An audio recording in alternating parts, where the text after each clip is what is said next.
Assalamualaikum warahmatullahi wabarakatuh. Nama saya Widara Fadila Ahmadin. NIM saya A221000133. Di video kali ini saya akan mempresentasikan hasil resume saya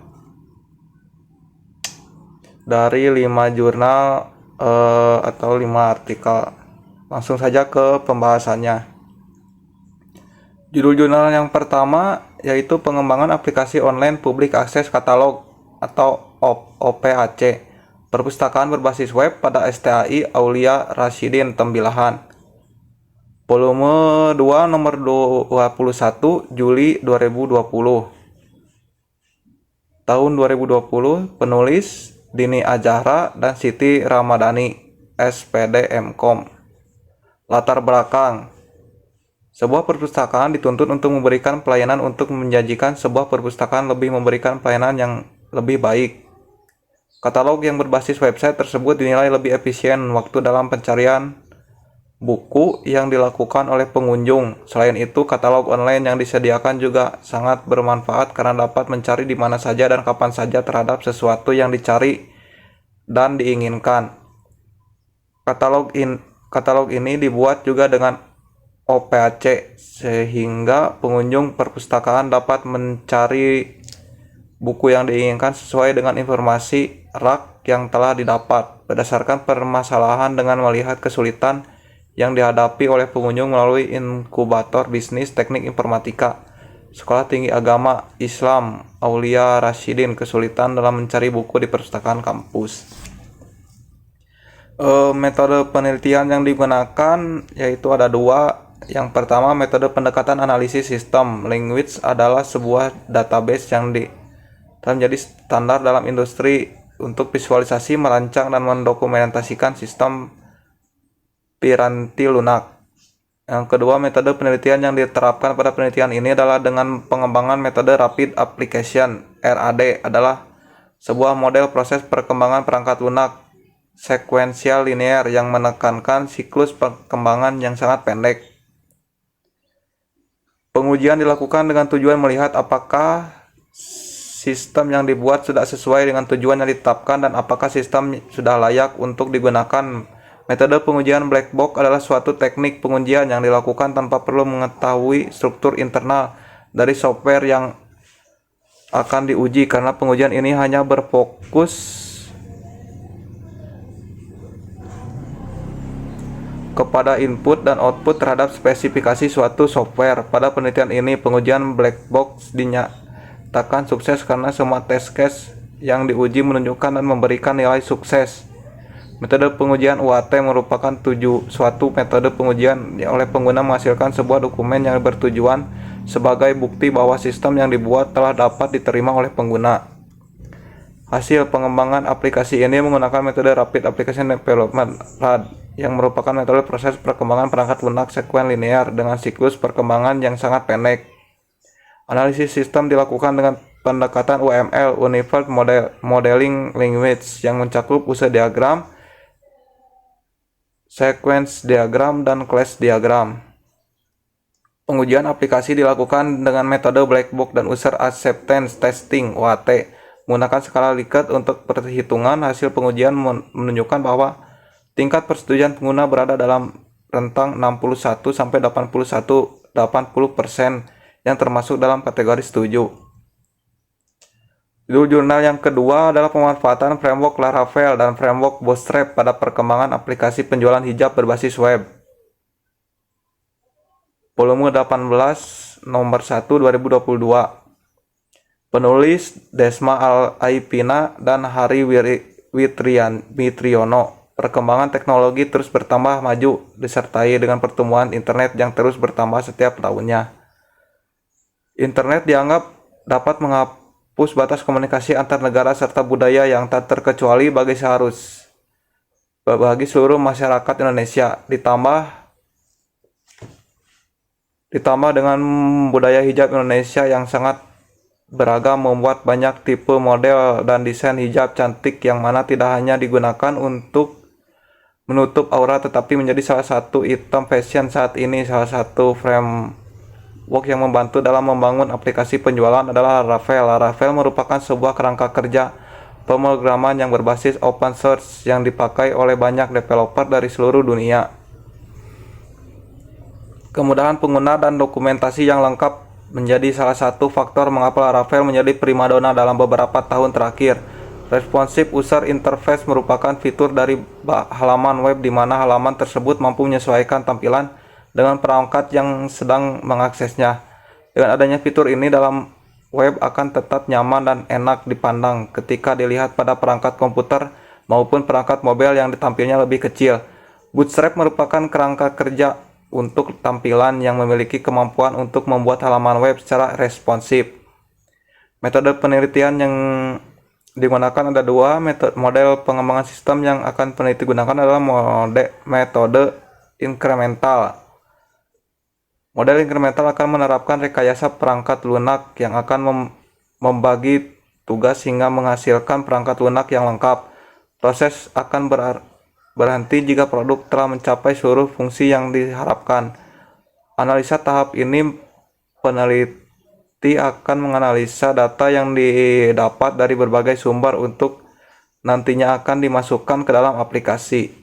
Yang kedua, metode pengambilan data akan dilakukan dengan metode studi pustaka dan dokumentasi.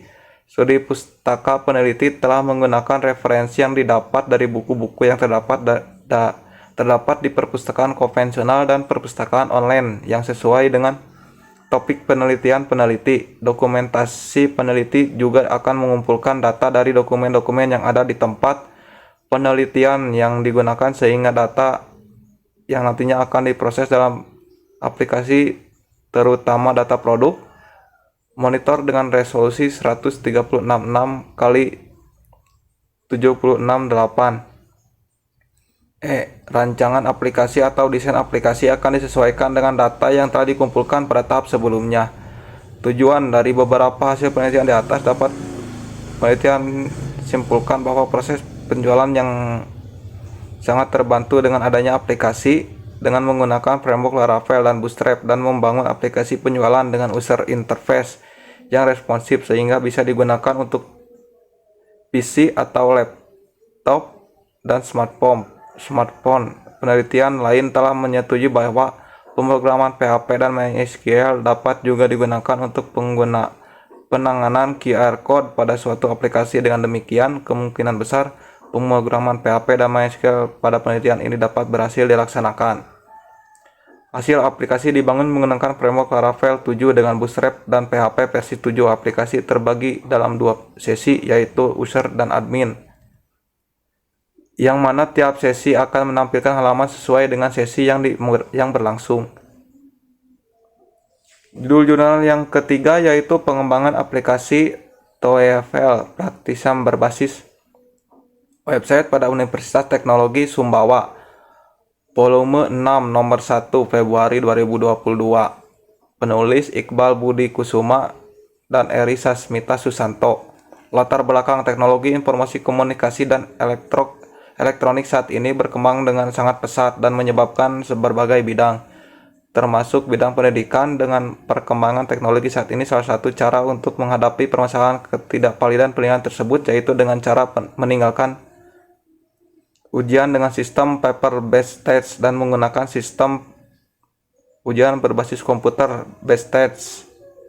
Pada saat pengumpulan data, penulisan mendapat kondisi saat ini yaitu sistem penilaian pada perangkat lunak saat ini belum sesuai dengan standar penilaian UPT Pusat Bahasa. Perangkat lunak saat ini belum bisa menentukan batas skor kelulusan, belum tersedia fitur paket soal, dan belum bisa membatasi partisipasi peserta. Berdasarkan kondisi tersebut, maka didapati permasalahan bahwa saat ini sistem penilaian pada perangkat lunak belum sesuai. Perangkat lunak saat ini belum tersedia fitur skor kelulusan. Perangkat lunak saat ini belum tersedia fitur paket soal, dan perangkat lunak saat ini belum bisa membatasi peserta tes. Metode penelitian yang digunakan dalam penelitian pengembangan aplikasi TOEFL Practice Exam, penulis menggunakan metode pengembangan perangkat lunak prototype. Tujuan pada penelitian ini, penelitian melakukan pengembangan aplikasi ujian tes dengan tujuan untuk menyelesaikan tugas akhir dan merancang sebuah prototipe yang mampu menangani pemberkasan soal pembuat sistem validasi hasil ujian, membatasi partisipasi ujian, dan membuat skor minimal kelulusan. Hasil dan pembahasan pada artikel ini meliputi hasil perancangan sistem antarmuka dan pengujian sistem. Pada perancangan sistem yang dibahas pada artikel ini adalah model sistem UML yang hanya meliputi user case diagram berdasarkan perancangan sistem. Selanjutnya adalah implementasi sistem yang telah dirancang ke dalam perangkat lunak dengan basis website. Setelah implementasi sistem telah dirancang ke dalam perangkat lunak, selanjutnya adalah melakukan pengujian sistem dari perancangan perangkat lunak yang dibuat. Pengujian sistem menggunakan black box testing di mana pada artikel ini berfokus pada pengujian fitur pada perangkat lunak yang telah dibuat. Untuk judul-jurnal yang keempat yaitu pengembangan aplikasi berbasis web dan Android sebagai penunjang kerja di Indonesia, Systematic Literature Review, volume 1 nomor 2 tahun 2022. Penulis Tri Wahyudi. Latar belakang perkembangan ilmu pengetahuan di bidang teknologi saat ini telah menciptakan aplikasi-aplikasi baru dengan produktivitas dan biaya teknologi yang lebih efisien.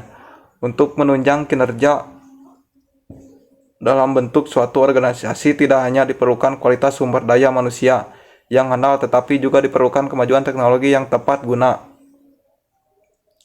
Arsip digital kini telah menjadi standar penyimpanan yang lebih efektif dan efisien. Kelebihan dari sistem arsip digital adalah tidak memerlukan tempat penyimpanan yang banyak, biaya yang relatif murah dibandingkan dengan sistem arsip manual, dan data dapat digunakan mudah dicari.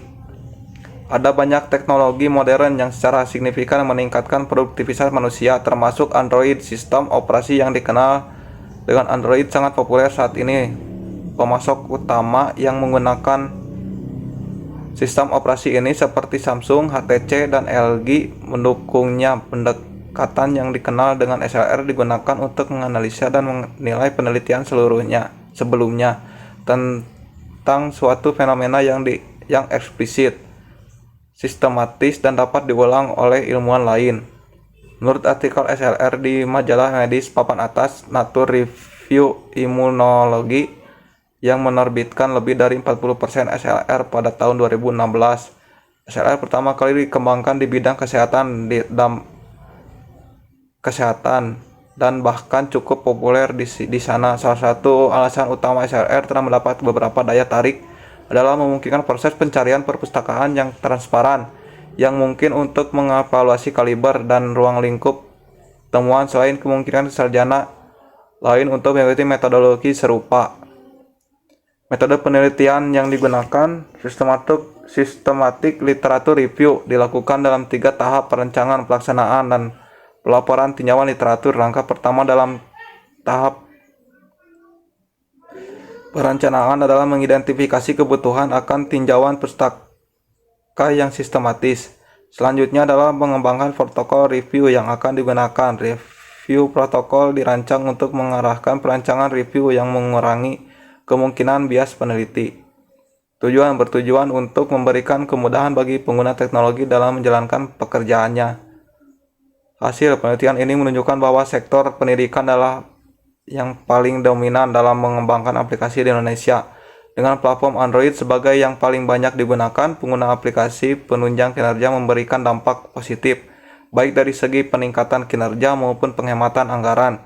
Aplikasi ini menjadi solusi di era digital untuk mendukung hasil pekerjaan yang baik bagi masyarakat dan pemerintah. Namun kendala yang dihadapi adalah masih adanya masyarakat yang belum memahami teknologi.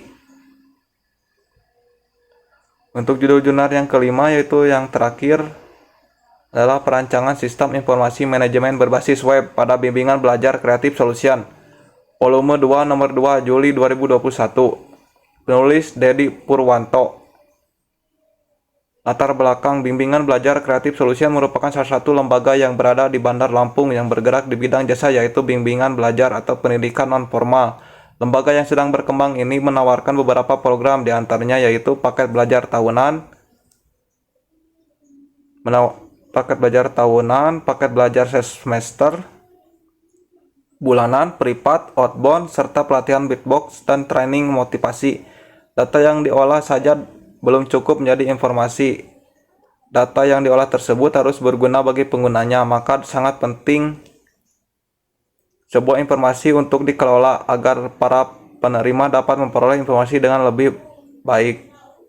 Lembaga Bimbingan Belajar Creative Solution dalam mengelola data memberikan informasi KBM dan informasi lembaga atau program selama ini masih menggunakan cara konvensional, yaitu dalam menyimpan data siswa, data guru masih dengan cara pengarsipan. Informasi yang diberikan masih berbatas dicetak dan melalui mading.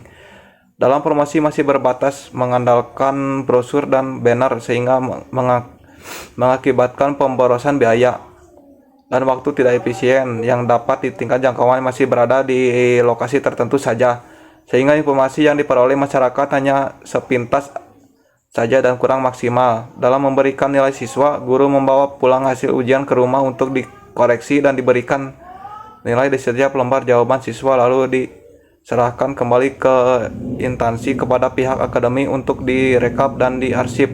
Hal ini juga mengakibatkan waktu tidak efisien. Memberikan informasi akademik masih dilakukan dengan cara konvensional. Siswa didik untuk mengetahui informasi akademik harus datang ke tempat les melalui telepon atau SMS, dan administrator dalam mengelola data siswa didik masih dengan cara konvensional, yaitu dalam menyimpan data masih dengan cara pengarsipan sehingga membutuhkan waktu lebih lama dalam mencari data siswa didik jika diperlukan. Untuk metode penelitian yang digunakan yaitu ada metode wawancara, yaitu pengumpulan data dengan metode interview, yaitu metode pengumpulan data dengan cara tanya jawab secara langsung dengan salah satu aktor yang terkait di bimbingan belajar Creative Solution. Metode pengamatan observation. Metode ini melakukan pengamatan secara langsung sehingga identifikasi masalah dapat dilakukan melalui analisis prosedur kerja pada sistem pengolahan informasi untuk mendapatkan gambaran mengenai sistem yang nantinya akan dibangun. Yang ketiga, tinjauan pustaka, library research. Proses pengumpulan data yang dilakukan dengan mempelajari berbagai bentuk bahan tertulis yang berupa buku-buku, artikel, dokumen. Pada metode ini berusaha mempelajari buku penunjang dan dokumen yang terkait dapat dijadikan acuan untuk mengadakan dan menguraikan pembahasan mengenai sistem informasi manajemen bimbingan belajar. Tujuan memberikan informasi akademik masih dilakukan dengan cara konvensional. Siswa didik untuk mengetahui informasi akademik harus datang langsung ke tempat les melalui telepon atau SMS, dan administrator dalam mengelola data. Siswa didik masih dengan cara konvensional, yaitu dalam menyimpan data dan masih dengan cara pengarsipan sehingga membutuhkan waktu lebih lama dalam mencari data siswa didik jika diperlukan. Dari permasalahan di atas, maka dibutuhkan sebuah sistem informasi manajemen pada bimbingan belajar Creative Solution berbasis web, sehingga diharapkan dapat menjadi solusi dapat memberikan informasi yang baik informasi KBM, informasi lembaga, program, atau promosi secara lebih luas. Hasil sistem informasi manajemen pada bimbingan belajar Creative Solution menggunakan metode pemodelan UML, Unified Model Language, dalam mendesain atau menerjemahkan kebutuhan sesuai aplikasi dibangun ke dalam sebuah representasi perangkat lunak. Menggunakan bahasa pemrograman PHP, responsive web design dalam membangun perangkat lunak, serta menggunakan MySQL sebagai database atau basis datanya. Aplikasi ini dapat memanajemen data siswa, guru, dan dapat memuat informasi kegiatan belajar, mengajar, dan pemrograman yang ditawarkan oleh bimbingan belajar Creative Solution. Sistem informasi manajemen pada bimbingan belajar Creative Solution ini dapat membantu guru dan siswa mendapat informasi kegiatan belajar mengajar yang baik tanpa harus datang ke kantor bimbingan belajar Creative Solution. Dapat juga membantu kepada masyarakat untuk mendapatkan informasi mengenai program dan fasilitas yang ditawarkan oleh bimbingan belajar Creative Solution tanpa harus datang ke lokasi dan jangkauan promosi lebih luas. Sekian presentasi dari saya. Mohon maaf apabila ada salah-salah kata. Wassalamualaikum warahmatullahi wabarakatuh.